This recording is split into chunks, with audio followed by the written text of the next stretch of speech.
উপস্থিত সুধীমণ্ডলী সকলকে আমার প্রাণের সংগঠন, প্রিয় সংগঠন, শিক্ষা শান্তি প্রগতির সংগঠন, শিক্ষা শান্তি প্রগতির ধারক বাহক, আমার শৈশবের উচ্ছ্বাস, কৈশোরের ভালো লাগা প্রিয় প্রতিষ্ঠান শ্রীপুর বীর মুক্তিযোদ্ধা রহমত আলী সরকারি কলেজের পক্ষ থেকে মুজিবীয় সালাম এবং শুভেচ্ছা।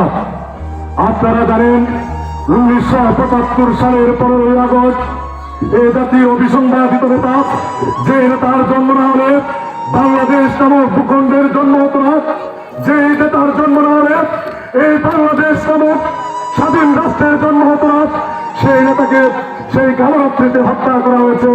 জাতির সেই মহান নেতা, মহান স্থপতিকে হত্যা করা হয়েছে। ধিক্কার জানাই সেই জাতি, আমরা সেই বাঙালি জাতি, যে জাতি তার জাতির পিতাকে হত্যা করেছে, সেই খুনিদের প্রতি ধিক্কার জানাই। আজ আমি আপনাদের সামনে এই মুজিব আদর্শের সৈনিকদের সামনে একটি কথা বলে দিতে চাই। আমার বক্তব্য এখানে শেষ করব। আমি আছি নির্ভীক। আগামীর যুদ্ধে ঘৃণার কিপাল হাতে খুনির বিরুদ্ধে মুছে গেলে চঞ্জুর, জমে ওঠা ক্রান্তি, অসমান অপমান, অন্যায় অশান্তি, জয় আসবে। দুর্জয় ভাই বিজয়ের আসবে।